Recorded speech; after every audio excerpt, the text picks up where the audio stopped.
I didn't expect anything that day. Honestly, I booked the massage because I couldn't sleep. Work was draining me, my relationship was somewhere between lukewarm and silent, and my body felt like it had forgotten what softness was. I didn't go to be touched, not like that. I just needed to breathe again. To remember what it felt like to be in my body instead of dragging it around like a chore. The spa was quiet. Warm light, eucalyptus in the air. That soft music that doesn't ask anything of you. I almost canceled even as I stood at the counter. It felt indulgent. Like I was asking for something I didn't quite deserve. And then he walked out to meet me. "Hi," he said, with a voice that felt like velvet and sleep and heat all at once. "I'm Caleb. I'll be your massage therapist today." I froze a little. He was tall, but not in an intimidating way, more like the kind of tall that made you feel oddly protected. Dark hair, a steady, unreadable gaze.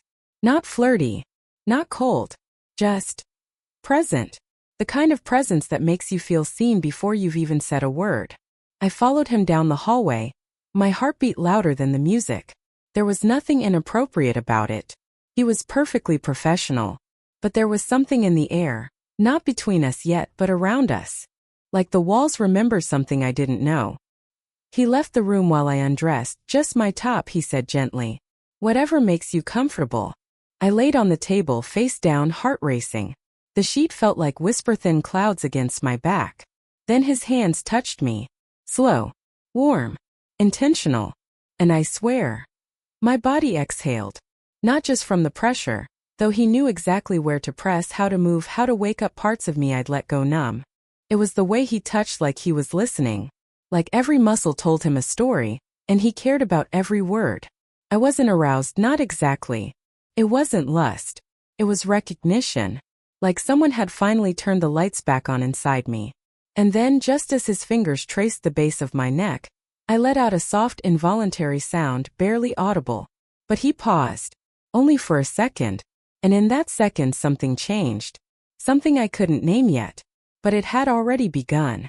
I told myself it was nothing, that pause. Just him being attentive, professional. But the second his hands started moving again, I wasn't the same. 'Cause now I felt it. The space between us wasn't quiet anymore. It was humming. His touch didn't become inappropriate, not even close. But it deepened somehow. Slower strokes along my shoulders, fingertips that lingered half a second longer than necessary. The curve of his palm pressing into the small of my back like he knew what I hadn't said in months. I need this. I kept my eyes shut, afraid that if I opened them I'd betray something. That I was enjoying this too much. That I didn't want it to end. And then he spoke. His voice low, close to my ear, careful. "Are you okay?" God. That question. I nodded, but the answer inside me wasn't simple. I wasn't okay. I hadn't been for a while. And somehow under his hands, it was the first time I realized just how heavy I'd been carrying myself. "Yeah," I whispered. Yeah. He moved to my arms, and the way he wrapped his hands around my forearm, firm, grounding, I almost cried. I'd been touched before. Kissed. Held. Even loved in theory. But never like this. Never by someone who wasn't trying to take something. His hands weren't asking, they were giving. Every time his skin brushed mine, I felt my defenses peel away. Layers I didn't know I had. I could feel the goosebumps rise along my arms, the slow, traitorous thud of my pulse echoing in places I'd forgotten. And when he reached the ends of my fingers, just a light press, a closing gesture, I almost couldn't breathe. There was a pause again. A longer one this time. He didn't speak. Neither did I. But when I finally opened my eyes, I saw him standing at the table's edge, his gaze lowered like he was thinking. Not about the next step of the massage, but about me. Something flickered in the air. Not a touch, not a word. Just a knowing. And in that moment, wrapped in nothing but a sheet and silence, I felt more naked than I'd ever been in front of anyone. Because he hadn't touched anything forbidden. But something between us already was. I got dressed slowly, fingers trembling in a way I hoped he wouldn't notice. But every motion, slipping on my shirt, smoothing my hair, felt like I was putting armor back on. Something inside me didn't want to leave that room. Didn't want to step back into a world where his hands didn't know me. When I opened the door, he was waiting just outside. Not too close. but close enough that I could feel it again, that current, alive and waiting. Our eyes met. God, I wish they hadn't. Or maybe I'm lying. Maybe I'd been hoping for it. His gaze didn't flinch. It held mine like he was reading something I hadn't written down. And suddenly, I felt exposed in a way that had nothing to do with clothing. "Thank you," I said, my voice too soft. He smiled, but it didn't quite reach his eyes. "Anytime." And it wasn't what he said, it was how he said it. Like the word meant more. Like it wasn't just customer service. Like it was a door being left open. I walked out of the spa with skin that didn't feel like mine. Everything felt too sharp. The sun, the breeze, even the way my clothes touched me. It was as if my body had remembered something, and now refused to forget. That night I couldn't sleep. I lay in bed beside someone who hadn't noticed the way I'd changed. My boyfriend mumbled something in his sleep, rolled over, and that was it. No questions. No eyes searching mine. No hands learning me. I stared at the ceiling, heart pounding, remembering the way Caleb's thumbs had pressed into the base of my spine. Not lustfully, not even intimately, but deeply, with intention. And that's what I couldn't shake. He touched me like he meant it. The next morning I booked another session. I told myself it was because my shoulders still ached. I told myself it was stress, routine, recovery. But the moment I clicked confirm, I felt that flicker of something dangerous, the truth creeping through the cracks. It wasn't pain I wanted to fix. It was a part of me I hadn't touched in years. Not with words, not with hands, not even with honesty. And now, I knew exactly who had found it. And worse, I knew I was going back. The second session was worse. Not because of anything he did. No, Caleb was careful as always. Respectful. Focused. But I wasn't the same. The moment I walked in and saw him again, that quiet strength in his posture, the calm in his eyes, something inside me unraveled. I don't know if it was the anticipation, or the fact that he remembered my name without checking the schedule, or how he smiled like he wasn't supposed to. "Welcome back," he said. Just 2 words. But my body answered before I did. Inside the room, everything felt more intimate, and nothing had changed. Same lighting, same music, same faint citrus in the air. But I felt it, the weight of what hadn't been said between us. Every silence, every glance, every time his fingers paused for a heartbeat too long on my skin. I lay on the table, face down again, and the moment his hands touched my shoulders, it hit me. I wanted this. Not just the massage. Not just the comfort. I wanted him. The way he moved. The way he listened without asking. The way he never crossed a line but made me feel like I could fall right over the edge if I wanted to. There was a moment, maybe 10 minutes in, where his hand brushed the back of my arm so lightly I almost didn't feel it. But my breath caught. And I knew he heard it. He paused. Not long. But long enough for me to feel the pull of 2 people trying not to move. "Still doing okay?" he asked, voice husky, careful. Hum, I whispered. My voice cracked. He kept going, but slower now. Like we were dancing around something neither of us had said aloud. And maybe that was the most dangerous part, the not saying. Because silence has a sound. And that room was filled with it. I wanted to turn over. To look at him. To see if his eyes gave him away the way mine surely would. But I didn't. Because I knew if I met his gaze in that moment, I might do something I couldn't take back. Like touch his wrist as he passed over me. Like whisper his name instead of thank you. Like ask him what he wanted, not as a client, but as a woman trembling under his hands, asking for something she didn't know how to name. I swore I wouldn't go back again. After that second session I felt unsteady. Like I was walking around with a secret stitched into my skin. Every touch lingered longer in my memory. Every silence between us was louder than the last. And yet, a week later I booked again. No excuse this time. No tight shoulders or sleepless nights. Just desire, quiet, aching, undeniable. This time when I arrived something had shifted in him too.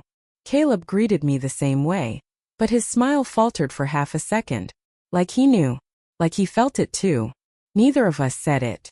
We just walked down the hall in silence, pretending the air wasn't thick with everything we weren't saying. Inside the room, I sat on the edge of the table instead of lying down right away. He watched me, not in a professional way. Not anymore. "I can reschedule you with someone else," he said gently. If this ever becomes uncomfortable. That was the moment. The out. The door politely cracked, in case I wanted to walk away. But I didn't. I'm not uncomfortable, I said, my voice quieter than I meant it to be. Our eyes locked and held. That look. God. It was the most intimate thing I'd felt in years. No touch, no word, no breath between us. Just the heat of a gaze that asked everything and answered nothing. He looked away first. Not out of guilt but restraint. Okay, he said softly. Let's begin. I laid down, and when his hands touched me this time it was different. Still respectful. Still professional. But the current was alive. Thrumming. His fingers traced my shoulder blades like he was remembering me. Like his hands already knew the shape of my silence. I wanted to reach for him. Just a wrist. Just the edge of his shirt. But I didn't. Because this moment, this unbearable almost, was its own kind of intimacy. And I wasn't ready to break it. Not yet. It happened without planning. I wish I could say it was a decision, something I thought about, Wade gave permission to. But the truth is, it slipped. Like breath on a window. Like a name whispered when you're not supposed to know it. Halfway through the session, Caleb's hands moved to my lower back. And something inside me just cracked. Maybe it was the way he exhaled, just softly, like he was holding something too. Or maybe it was the way my whole body had gone still. Not relaxed, but listening. I didn't think. I just said it. You feel like the only person who sees me.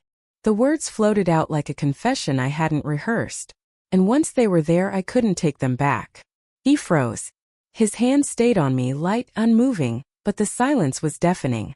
I'm sorry, I added quickly, pressing my forehead to the table's surface, trying to disappear into the fabric. That was... I didn't mean... No, he said quietly. Don't apologize. His voice was different this time. Lower. Rougher around the edges. It didn't sound like a therapist speaking to a client. It sounded like a man caught in something just as tangled. He stepped back. I felt the distance immediately. A sudden coolness on my skin where his warmth had just been. I need to be careful, he said. It wasn't scolding. It wasn't fear. It was grief wrapped in restraint. I didn't turn over. I couldn't. Not because I was ashamed, but because I knew if I looked at him I wouldn't stop myself. The rest of the session passed in near silence. His touch was gentler now. Slower. Like goodbye wrapped in longing. And when it ended, he helped me sit up, his eyes carefully avoiding mine. But as I gathered my things just before I opened the door to leave, he spoke again. Do you ever stay quiet, he asked, just because you're scared of what your voice might reveal? I stopped, nodded slowly, and without thinking I looked back. Our eyes met again. And this time something shattered between us, not loudly, but like glass beneath water. Silent. Heavy, irreversible. I didn't book again for almost a month. Not because I didn't want to, because I wanted to too much. But something had changed and we both knew it. That last session wasn't just a massage, it was a held breath. And if we stayed in that room one more time, I don't think either of us would have had the strength to keep pretending we didn't feel what was pulsing between us. Still, he stayed with me. In thoughts I didn't mean to have. In dreams I tried not to want. In the quiet ache of my body, remembering the press of his hands, not just on my skin, but on my sense of self. I missed him in a way I couldn't explain to anyone, not even to myself. So when I finally booked again, I did it without thinking. Like a match slipping too close to flame. I arrived early, heart pounding. The receptionist smiled, unaware she was handing me back to the fire I had willingly stepped into. When Caleb walked out, he paused when he saw me. Not surprised. But something in his eyes flickered, restraint bruising against relief. You're back, he said, soft as a confession. I just nodded. We didn't say much as we walked to the room. But inside the silence was different now. No longer nervous. No longer cautious. But charged. I sat on the table before undressing. He stood by the small counter, fiddling with the oils he probably didn't need to adjust. Then I said it. I haven't stopped thinking about that last time. His back tensed just slightly. He turned slowly, like someone walking toward something they know they shouldn't touch. Neither of us moved closer. But the air did. He swallowed, eyes darker than I remembered. Me neither. That was all it took. The spell cracked open. And before either of us could decide what it meant, I reached out. Just my hand brushing the side of his arm. But the way he exhaled, it wasn't just breath. It was surrender. And in that quiet, charged room, the line we'd spent so long pretending not to cross, we stepped over it not with our bodies, but with our silence. He didn't kiss me. He didn't touch me again, not the way I thought he might. Instead, he stepped back, as if giving me space was the only thing holding him together. "I need to ask you something," he said quietly, eyes fixed on the floor.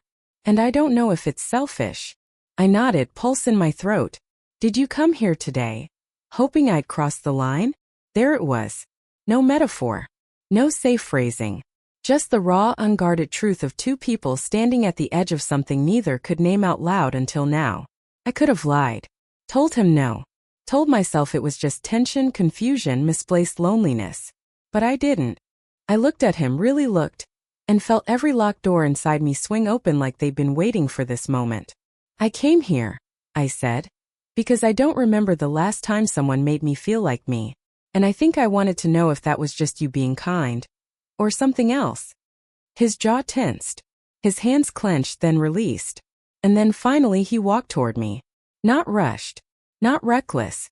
Just ready. He stopped inches from me. Close enough that I could feel his breath brush my cheek. "I've wanted to touch you," he said, voice trembling. "In ways I'm not allowed to say. But more than that, I've wanted to hear you. The real you. The part no one listens to." I didn't move. I didn't have to. Because in that moment, standing fully clothed, unspeakably close, we weren't just two people circling temptation. We were seen. Known. And something about that was more intimate than anything physical. He leaned in not to kiss me, but to rest his forehead against mine. And in that fragile space, his fingers found my hand, slowly, carefully, like asking permission. I let them. No words. Just warmth.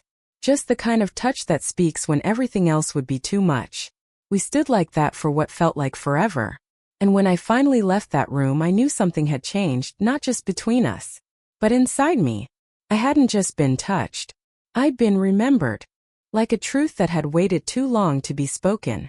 And the only confession that mattered now was the one I no longer had to say out loud. Because he already knew. And I think I did too.